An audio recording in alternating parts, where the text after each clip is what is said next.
top of the morning. About 43 minutes. Well, it's the bottom of the afternoon. Or is it top of the afternoon? Anyway, top of the morning, folks. Um, so, today, we got Joker. Joe, say what's up.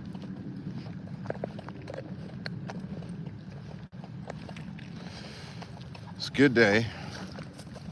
Got one of my favorite jackets on out here, my Barber, which I got from Orvis catalog shoot a few years ago, and you will still from time to time catch me in like Orvis emails and stuff like that, and some of the website photography and stuff, actually with this jacket on. So that being said, it is one of my favorite jackets. Um, so yeah, man, it's a good day. Joker has got his eyes on a cat over there. Got his eyes on the cat. I want to do a couple of things today. I want to talk to you guys about, of course, the grateful and the gratitude aspect of these walk and talks that we do every morning with or without Ashley. Ashley's not here with us this morning. She is currently working out at the gym. And y'all create a habit of doing that, man. But we're going to do some gratitude stuff. But also I want to talk to you guys about mentorship, like what it means, or the important, not what it means, but like the importance of it. Some of the folks that I think are important in the various aspects of my journey as well. So first and foremost though, I gotta always shout out our good folks at Field and Stream Pet Provisions. Go to Tractor Supply right now. They got a whole island dedicated to all things Field and Stream products. Of course, y'all know the magazine, but there's now so much more at your local neighborhood Tractor Supply, shouty. So yeah, Field and Stream also got him looking very good, very good. And so you know, I'm just excited to be out here, man, and excited to be partner with Field and Stream. Those are the training treats that I actually will use for my dogs during the season now and after. And it's great because the dog treats feel like dog treats, the training treats feel like training treats, right? Like the training treats are small, like kibble things, and the dog treats are like bigger chunks, all natural and everything like that. So he'll be geared up for the season to get on some upland birds pretty soon. I am talking to my wife about going to Louisiana to do some woodcock hunting out there. So that if I can figure out when, my buddy, said that he was down to ride with me too. So we might be doing that because my California trip got canceled. And not canceled, it got postponed till next year because there were some health issues going on with one of the folks in our party, so we needed to push it back. But that's all good. I'll be going to California again for some hunting come around January for the Black Heritage Hunt with Rue Maps Group. I'll be a mentor there. So yeah, you got some stuff going on, but hoping to do that. And this dog is just fantastic for that. That's my OG now. So yeah, let's talk about some things. First and foremost, let me stop and get something out. So I want to show y'all something. I want y'all to get it for the holiday season. Holiday season. Hold on. Gotta show y'all this.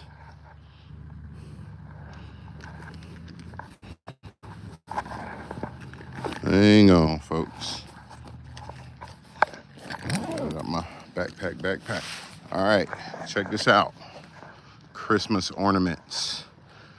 we have them available on American Soul, AmericanSoul.com. And the best part about it is him. It's this dude right here. Get your ornaments from American Soul, AmericanSoul.com. I make these myself. Starts from the original drawing, little holiday, little scarf with the Christmas hat. Of course, I'm here for it. So check these out online, and I will get them. They are made in-house by yours truly, painted by yours truly. You know, and come here, Joker, because you, sir, I can't have you doing stuff before y'all. But yeah, go to AmericanSoul.com and get a Christmas ornament. It's time. Go ahead and get it so I can ship it out to you guys. You know, you'll have it before the season goes. Okay. Of course, all my stuff from my original drawing of this guy right here, Joker. You know this you? You know this you, man? So, you know, continue supporting our work, supporting our creative work, supporting this podcast and this YouTube channel. So we got these available, like I said, American Soul, AmericanSoul.com, made by yours truly. So that's one thing. All right. And then hang on, let me put this back up. Come here, Joker. We also have a car coming our way. Uh-oh. What they got going on? Joker, what they doing? It's a fire in the background. Look, boom. Boom. Get this. Are we burning over here? All right, cool. I'm here for it. We're burning all the time. What you looking at? You see that fire, dude? So anywho, I'm excited to get to making those for the holidays. And like I said, go ahead and put the orders in from the website. You can also customize them too. That's the thing. So that's just my dog. There's a like a file upload option on AmericanSoul.com. When you click on that on that ornament, you can send me a picture of your dog, and I will not only hand draw it, but then convert it to a 3D file. I'll convert it to a 3D file, you know, for me to print and make here. Then, of course, hand paint it and all kinds of stuff like that. And you can have your own dog on your Christmas tree this year. It takes me about it's like a 16-day process from start to finish. So yeah, that's one of the things that we're working on. And then we're talking about being grateful for things. So in addition to me being grateful for the holidays, but also grateful for the ability and capacity to create products off of the things that, you know, really are inspired by my artwork. The other thing about the inspiration behind my artwork is you meet great people in the world along the journey that become friends, but also just do really, really kind things. And one of those kind things is this box here. So my guitar mentor, Gadagor Pierre, so go follow his YouTube channel, matter of fact. He is my guitar teacher. He is become a very good friend and guitar mentor there. Talk about a lot of things from just guitar history, music education, all the theory stuff. Anything that you've seen me playing recently on this channel has definitely been inspired by him in some degree, form, or capacity, however large or small. Like the Hendrix stuff is all him, the Prince stuff is all him, all of that stuff. And then the songwriting, he really helps me learn. He's helping me learn how to read and write songs and music and stuff like that. Well, I was blessed with the opportunity and the privilege to meet his incredibly brilliant daughter and wife yesterday, you know, at right before practice started. And they, of course, we all got to talking about art. His daughter is just, like I said, brilliant, and as young as she is, at 10 years old, and showing me the things that she made, and like these handmade animals, movable puppets, I guess, if you want to say. And so we, after talking about a lot of watercolor painting and stuff like that, they gifted me these handmade pigments. I had them sign it, but they gifted me these handmade pigments right here, which is just awesome and just such a kind thing. And these are like real pigments from the ground. Like they went and dug this stuff up and made it by hand. And so I will be making some artwork the next, God knows how much artwork I do with all of this from now till whenever this stops, because this is a lot of paint. I will be making some paintings with this, of course, gifting them one, because like this is just awesome. And we got into talking about the painting process. The painting process. What you doing, Joker? Come on. And what's up to the folks that have joined the stream too? Thank y'all for joining. I was talking, running my mouth, but to be able to really engage with the music and create, music journey in such a way that then it inspires, new things with my painting and my artwork.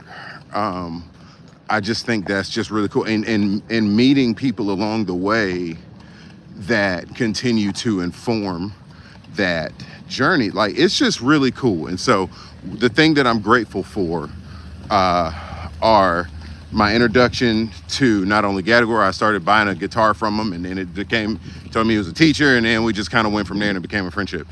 And then meeting his wife, meeting his daughter, and then getting these incredible supplies, from them, to be able to continue doing a different type of work. So, those of y'all that know my artwork and have seen it, I try to pull my own pigments as a base for my work. One day I'll put that process together and show you guys, but that's that part of originality that no one else can replicate. When you're making your own pigments for your painting, that's when it really gets to that point of being timeless, you know what I'm saying? And like being able to go out and find pigments. Like the colors that they gave me are so site specific, no one else will be able to have that stuff. And so to be able to get that, like, I'm really excited about that, man. Just really super excited about what's to come next after that. So that is my grateful for today. So now look, I've got the next thing that I wanted to talk to you guys about is one of the things that's in this journal. So of course, we talk about it all the time, but my wife and I, we journal a lot. And I think about a lot of things. And again, all of these things just inspire one thing to the next. Well, I want to talk to you guys about the people that I consider mentors that are, here, or, passed away, or here, not here in the state, like just different people. And there were only a handful of people that I think that I want to talk about today that really contributed to, my journey as an artist, or my journey as a hunting guide and outdoorsman, or conservationist, my journey, just as a person, And so the first, I'll start with as far back as my very first mentor, Juan Montier. Now, Juan lives in Panama now. He moved to Panama. He's always wanted to live out there, and he's just at the point where he can retire and do that. So I met Juan as a crazy crazy senior year undergraduate student at Albany State University. This is about 2007, 2008. No, I'm sorry. Jesus Christ, that's high school. This is about 2011, 2012. Sorry. And so, because I graduated in 2012. So I was actually at the very beginning of what I would consider my real deal, like art career. I was selling, I was making work, and I was kind of a hot boy down in Albany. I'm not gonna even lie. Like I was making enough work to really cover substantial bills and things like that. And kind of kick back, wake up every day and just kind of, make artwork. And I had a client base that was willing to buy it all the time. And, if I sold a couple of, 3 or 4 paintings a month down there, I was usually pretty set, right? And if I could pick up commissions, so on and so forth. Anyway, at the end of it, I was driving. It was right. I think I had, was either getting close to graduation or had just graduated. And I was driving, actually, I was by Albany State University. And I had, my senior exhibition was still up, my thesis show. I had the highest GPA in the department. And so I picked when I wanted to go. And of course, I wanted to go last. And I put together a banger. The show was called House of Balloons. So in the process of just driving, come on, Joker. In the process of just driving by the school one day, I get a call from my art teacher, Chaz Williams. And he was like, hey, there's school is looking at purchasing a few of your works for their permanent collection. And can you come up here to this meeting? It was real impromptu, but can you come up here to this meeting and talk through it with us, so on and so forth. So when I was like, absolutely, I can. So I go, and like I said, I coincidentally, I believe that life doesn't happen by chance, right? So it wasn't, I think everything lined up the way it was supposed to, and I just so happened to be driving by the school. I pulled into the parking lot, parked, I walk out into the student center, and there was Chaz, Scott, and Juan, my mentor. So, he wasn't my mentor at the time, but that's where I met him. So Juan was coordinating the architecture and the design, I guess the interior design, not the architecture, but the interior design for the student center for Albany State University. And when I got there, I got crazy fro and this and that, and I ain't gonna even lie to you, man. I was coming off a party the night before. So like, like it was kind of that drag at the next day. But I come into the meeting and, Juan is there and we get to talking. And Juan even told me, he was like, dude, I thought you were some kind of wild child. You know what I'm saying? Like when I walked in and I was, I'm not going to even lie to you. I was.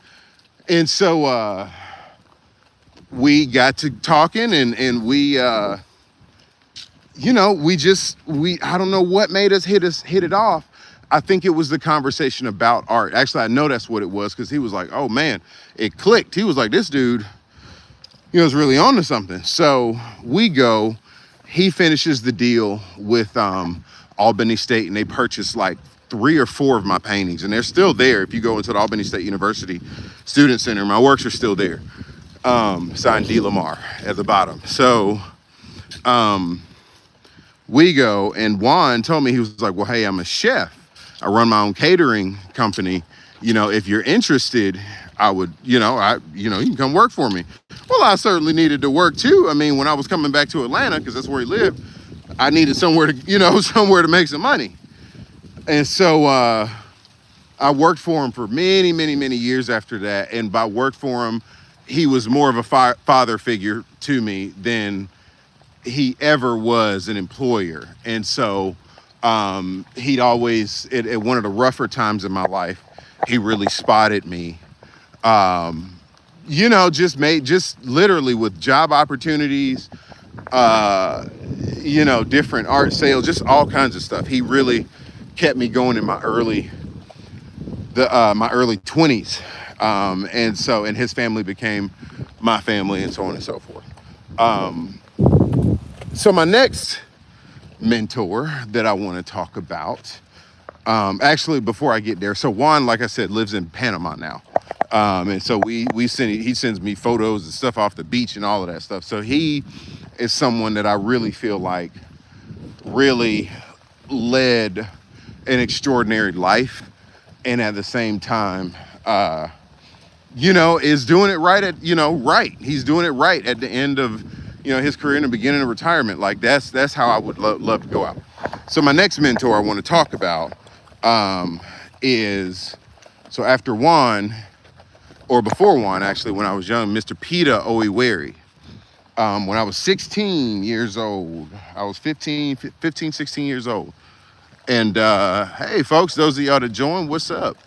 So I was 15, 16 years old, and this painter that lived right next, a couple of houses down from me, his name is Wtwtd. He's a Nigerian painter.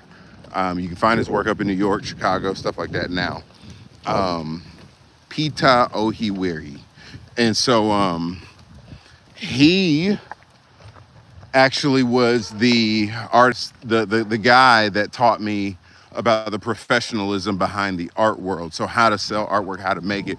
But he also taught me very much so the foundations of my painting style now, which I actually lean to and lean on even now. And I was 15 when I started learning that. And I was always naturally very gifted at art, but he really, I tell people, he unlearned me to be able to then learn me. You know what I'm saying? And to teach me how to paint and like really correct a lot of the formal stuff there. And so, and he actually was the first person that purchased artwork from me. Like he was my first art purchase. Like I had done a sketch of this nude lady as a study or whatever, and I didn't even think it was anything worth, anything. It was in my sketchbook, and he was looking through, and sure enough, right then and there was he, paid me. I think it was like $25. It wasn't nothing crazy, but I made $25. I was happy about it at the time. And so I spoke to him recently. He's doing really well. Like I said, look him up. And so then moving forward, man, after Juan and after Mr. Pita, there is Bill Lowe of the Bill Lowe Gallery. It is now called the Johnson Lowe Gallery, up here in Atlanta, and in Buckhead, Miami Circle. So when I was 19 years old, I was really trying to get a foothold into the art world, like trying to figure my way out and trying to make just trying to figure out how to make money from it, So I was about 19 or 20 years old, I think, if I remember correctly. And I literally just looked online at Atlanta art galleries. It was, the internet wasn't popping like that, but I could find what I needed. And the Bill Lowe Gallery popped up. And so I called. And that seems to be a consistent theme in my work, is just literally cold calling people into my opportunities and introductions. So I cold called the Bill Lowe Gallery, and I said, hey, are you guys looking for an internship? Or an intern. Like I'm looking for an internship. And sure enough, they were. Like I didn't know anything about it, and I was interested in what an installations intern was. So installers, intern, we were the ones that hung the work, got stuff put up, set up shows, exhibitions. So I learned, how to do all of that stuff, which has heavily contributed to what I do now. But even through that, Bill Lowe, more than an employer, he was a friend, a father figure, and a mentor to me as well. Now, mind you, my first day of work, come here, Joker, not that way, dude. So my first day of work, mind you, Fox News showed up in the gallery because some artist got mad and tried to say that Bill didn't pay him, which that was BS. But anyway, that how they did that was just complete. That was not cool. But anyway, Bill weathered that storm. But it was funny, man. I was like, oh shoot, like this is what, like literally camera crew and everything bust into the gallery like my first day on the job. And I was like, oh, this is what I'm doing today? Like, what?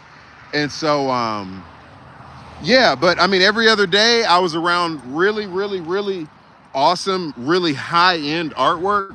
I was in a gallery, you know, just about every day of the summer for, you know, quite a few years actually. And Bill, like Juan, when I was pressed for work, man, when I couldn't find work, Bill, you know, he was the one that really kept me going, kept work there. He would sit in the gallery late hours, man. We would sit and we would talk and just, man, I really miss a lot of those conversations, just sitting down, you know, at the end of the gallery days. Bill would wait for everybody to leave and he would just sit in the gallery, like in one of the couches, and just look and stare at artwork for hours, like just hours, his gallery. And one day I just was leaving late, you know, and I saw him doing it. And so I figured I'd sit down with him. And that was one of the very memorable experiences, conversations we've had. He got a chance to meet my wife. I don't know how old the kids were, but I think he briefly got a chance to meet them. But like, you know, he passed away from cancer a few years back. My homie Donovan now runs the gallery. He owns it. He's the director there, so shout out to them. But Bill really taught me the dynamics of the art world. He taught me how to speak art. He taught me how to maneuver in the art world and what good art really does look like and what museum quality work really looks like. And so that was one of those things that I'm really grateful for him. Man, and I got a chance to see real deal like affluence and wealth, not only just in Atlanta, but like I was introduced to that through the art world. And that really informed my paradigm about the art world, art education, the art market, you know, and how that works. Like Bill Lowe really was, like I said, more than a father to me. He was a mentor. He was a teacher. He was an advisor. Like he was just a lot. So, you know, may he rest in peace. So then after that, we talked about my mentors. What's up to folks that are checking in? Again, I'm talking, running my mouth, but we got Mr. Joker today. So yeah, so before we said Juan, we said Bill Lowe, Mr. Peter Oiweri. So now, as we move forward, the next mentor I wanted to tell you guys about, hold on. Oop, sorry. I'm in my pocket. There we go. All right, next mentor was Eric Morris. So if you guys either watch a YouTube channel or Instagram, or you've seen his work, Non-Typical Outdoorsman, Non-Typical Outdoorsman TV. So Eric Morris was my first hunting mentor. So right after college, you know, I had a rough patch, man. I struggled, and you know, for a while, and then I finally got a job as a teacher. And I'd always been interested in hunting. Even as a kid, I went to a school where that's what kids did, you know, and, you know, the months, and I never was able to go because I was always, you know, I ran track in college. I was always doing athletics and sports. Well, when I got into teaching, it was honestly very stressful. I taught at a Title I school, Bear Creek Middle School. So I taught for 7 years, but my first 2 years were at Bear Creek Middle School. And so as stressful as it was, I'd always wanted to like get into hunting, and that was going to be my way of, you know, just kind of relieving the stress, getting away, right? And so in Atlanta, I went and I just typed in, you know, African American hunting clubs, because that was that's what made sense to, you know, to look for. I didn't know anything about it. I didn't know anything about bird dogs, hunting dogs, any of that stuff, right? I knew labs did and I knew hound dogs did. I did not know what an English setter, uh, was, right? But what pulls up is Black Wolf Hunting Club. Eric had started it, and there was the Atlanta chapter actually where he lived.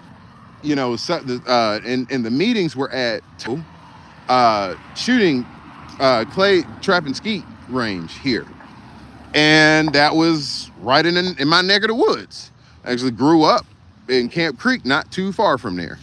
So I go to the first meeting and I meet Eric, and I meet a lot of the other guys that were hell, a few of them Eric still talks to now, but the club is no longer around, but it was then. So Eric and I started hunting together, and Eric and I started hunting together and just developed a friendship. So it went from hunting, then and I started helping him out with some of his he had a transport business for a while, and so it went from there's hunting together all the time, us hanging out, and helping him tow and move cars, from state to state, this and that. Like, it was, man, I helped Eric in the pouring rain one day, get a few vehicles onto a trailer and stuff like that. And that was wild.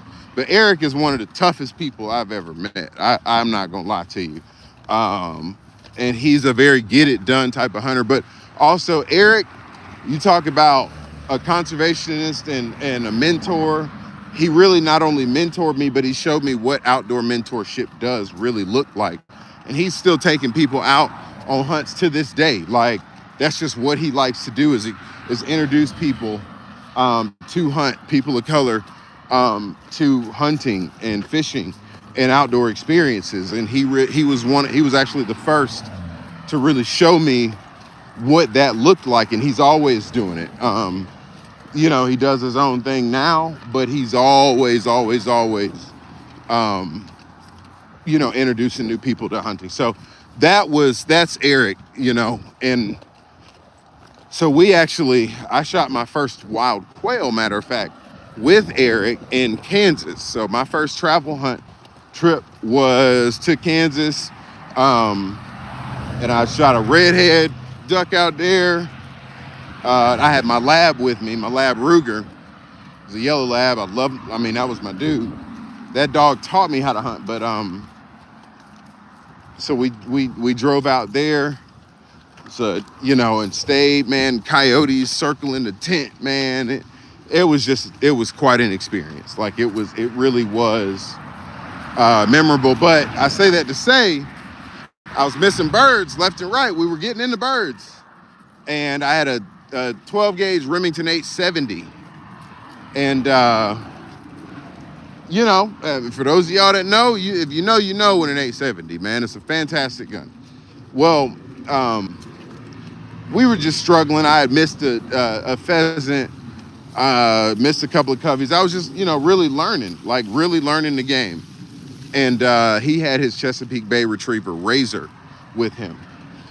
And it was roughly about the end of the day, man.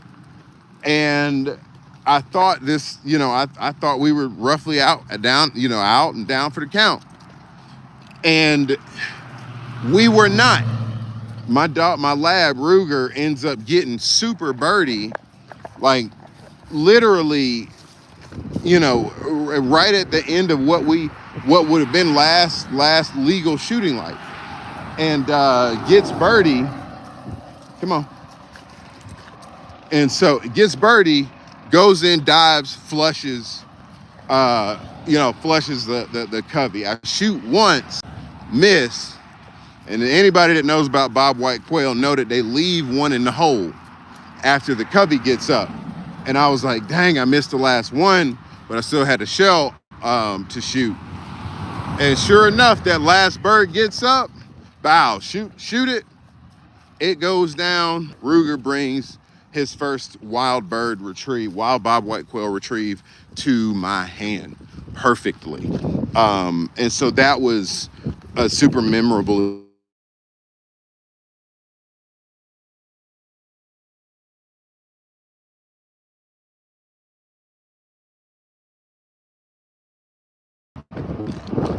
Okay, sorry, I had a call coming in. But so that was my real deal, like first wild Bob White quail memory with over my own shooting over my own dog. And now we've gone from labs to setters. So then, next mentor, Neil Carter Jr. So Neil, going back to just cold call folks, and it's starting an entire like thread of everything, right? So like just it calling Neil, cold calling Neil Carter, or cold calling Cincola Plantation, and getting introduced to Neil was literally the reason why I even have a presence in the upland hunting space. So Neil Carter, I was walking through a Publix grocery store, saw Garden and Gun magazine, and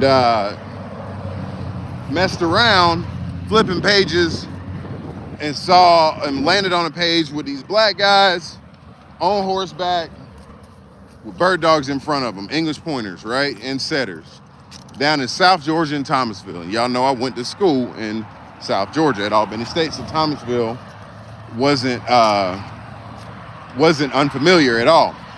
So I see there, and I'm seeing Neil on the front cover, man, like front image of the article.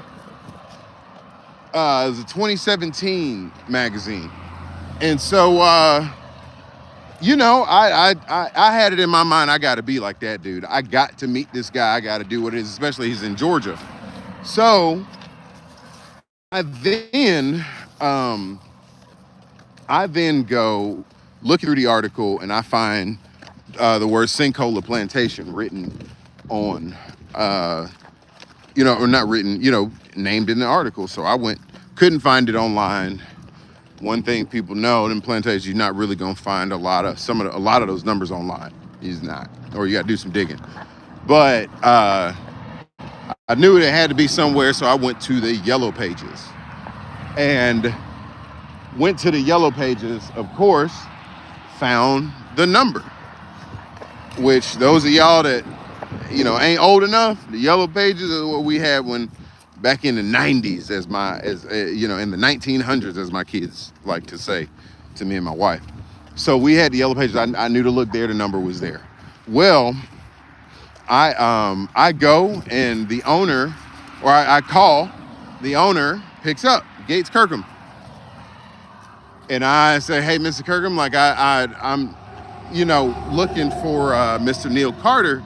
And I read an article said that he works here training bird dogs and horses and stuff for you. He's like, oh man, Neil just retired like last year. He was a year out of retirement, but he was like, but he lives on the other side of my property. His property juts up to mine.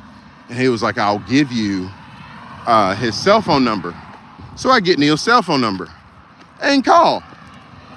And from that moment forward, he was like, well, I was like, Mr. Carter, I saw you in the magazine. I'm really interested in learning bird dogs from you, and learning, how to run them off a horseback, all of that stuff, right? He said, if you're interested, if you're serious, come on down here at, this Saturday morning. We got to be here at 6 a.m. We get going. So yeah, like that. I mean, it went from there. Like Neil, again, became a father figure to me. Very special to me. Very, very, very special to me. And he's a lot of the reasons why I like setters too. But pointers, but setters too.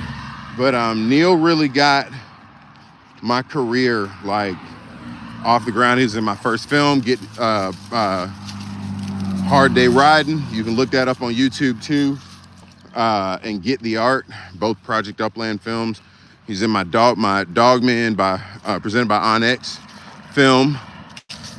So just anything that I've done, and especially if it had anything to do with South Georgia, Neil was in it. Anything South Georgia related. Come on. So yeah, and then Neil passed away. Was it been a year or two now? Been a year or two. And he passed away. And it just, that really became a shift for me. He passed away pretty tragically, actually. But that became a shift for me. And I guess from like my presence in the space, like, I don't know, I just kind of went more inward after he passed away as far as my, presence and all kinds of stuff like that, as far as what I'm doing with bird dogs. It feels like a lot changed after Neil passed away. So, he was super special to me. And so, yeah, come on. But it's just inspired a new chapter, in what it is that I'm doing. And really walking through that and figuring it out. And then my last mentor, Mr. George Gordon, Red, out in Alabama. So George, I met him on the way to a NASTRA field trial, a national shooting dogs, such as NASTRA, NSTRA. Anywho, I can't remember the acronym right now, but anywho's NASTRA.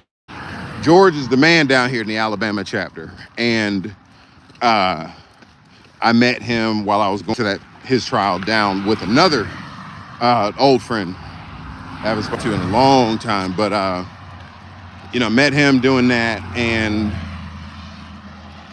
George was just super kind. And when black folks see each other and stuff like this, we got to acknowledge what's going on. We got to say what's up. And so and actually I'll probably go train with him pretty soon.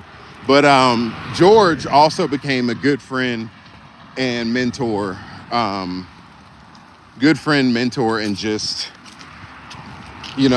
hang out buddy. I go to Tuskegee, Alabama, and just hang out with him, just sit. He's been just a big supporter of all of my work and everything like that, and just someone that I really think is special too. Taught me a lot about bird dogs as well.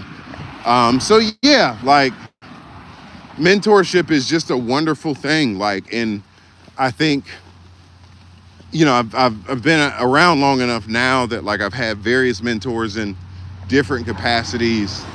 Like I said, life, art, now music, and bird dogs. And it's just, I still want to celebrate them, man. Like Dia de los Muertos, like that type of stuff. I want to build something for them actually on Dia de los Muertos next year. But yeah, man, I think all of these people just need to be honored. And if you have mentors that are alive, man, celebrate them and really embrace the wisdom and knowledge that they have to provide. And if yours are long gone, you know what I mean. So with that being said, folks, like, I'm just grateful to be out here. Make sure that y'all go and get our Christmas ornaments from American Soul, AmericanSoul.com. We got the Big Joker ornaments, and if you want to customize your own, you can customize your own. Yeah. So with that being said, folks, we're gonna catch y'all on the flip side. Got my barber back on. Enjoying it. Great for the weather out here. All right, folks. Till next time.